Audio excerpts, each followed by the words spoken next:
The upcoming release of a new edition of Quo Live is big news in the Quo Universe, and something I have covered quite a bit on the podcast since it was announced a couple of months ago. And what I thought I would do here is a more condensed episode that hopefully answers some of the questions that I have seen around. So the Record Store Day release that came out very recently was a double vinyl album that contained for the first time the complete night one performance of Status Quo at the Glasgow Apollo in October 1976.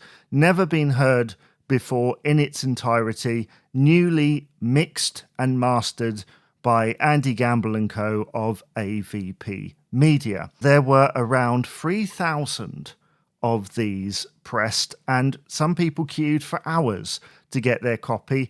Others weren't so lucky. A great number of copies have turned up on eBay at vastly inflated prices. I think it was around £35, and some people are selling it way into the hundreds. And so many people are paying over the odds to get their hands on this limited run release. Now, if you've missed the boat on this, or you're wondering how you can get it on download or CD, there is, on the 16th of May, an 8 CD expanded box set coming out that contains all 3 nights in that same mixed and mastered quality from the original tapes.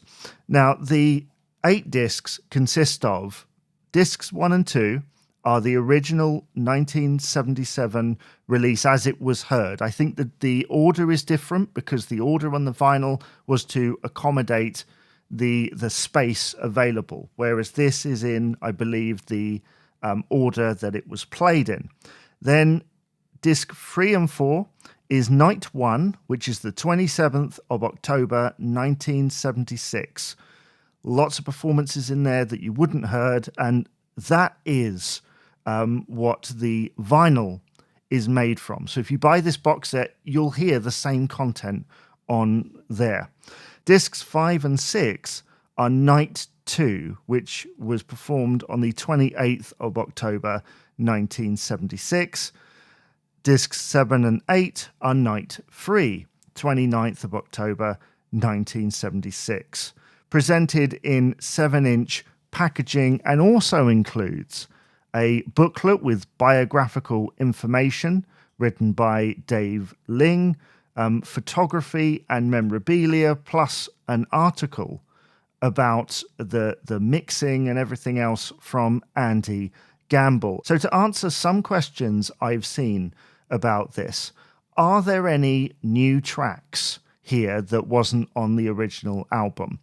No, there aren't any new tracks. They didn't slip in Down Down or anything like that. They would have played the same over 3 nights, and as what happened, they picked the best, what they thought was the best at the time out of those 3 nights. Is there any difference in sound quality between the newly mixed performances and the original live album?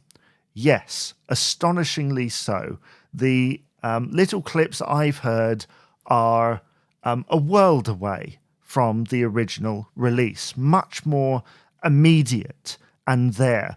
When Coughlin uses his kick drum for Junior's wailing, it's there, it's right there, it's like thumping. It's just different, it really is.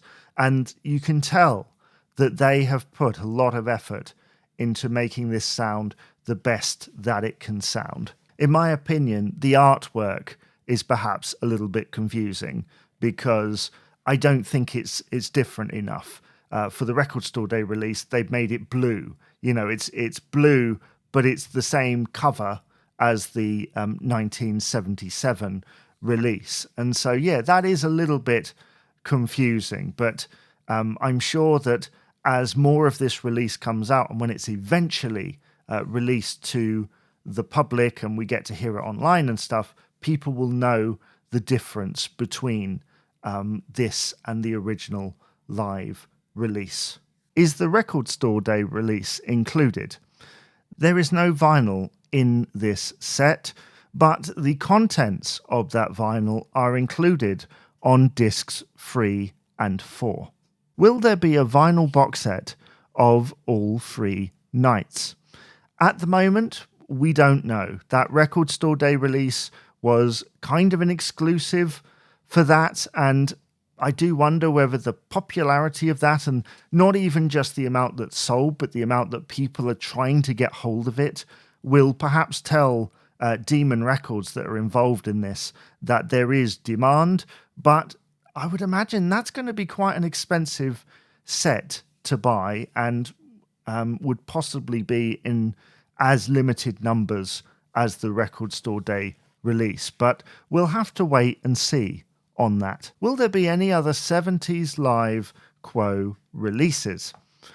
Well, at the moment, I think the focus is purely on this box set that's coming out on the 16th of May. And there has been hints of Live at Hammersmith. Andy Gamble talked to me about that. If this sells in decent numbers, then they will probably look into that. I don't have any confirmation or anything. It's just what I've read and what I've heard. How can I pre-order the Live box set? Well, many sites, including HMV, and I've noticed some people taking advantage of offers on Rare Waves as well. Many of these places are offering it as a pre-order. I ordered on Amazon, mainly because Amazon are one of those companies that do a pre-order price guarantee. I pre-ordered back in February when the price was there at £75 or something. And when I looked the other day, the price it came up with was $59.99 with free postage. And that is because if a price fluctuates while you're on a pre-order, you pay the lowest price that's been during that time. So if you go on there now, it's probably still $69.99 or $75. But for some people where they've pre-ordered early, and there's probably still a chance that it could go down, you can pre-order and hopefully get the lowest price for it. But there are other things. It's worth having a look around, as with all of this stuff, as to the lowest price. So that is the expanded 8-disc box set of Quo Live. Will you be picking it up? Have you placed your pre-order? Let me know all your thoughts in the comments below, and I'll see you again for another episode of the Quo-Cast.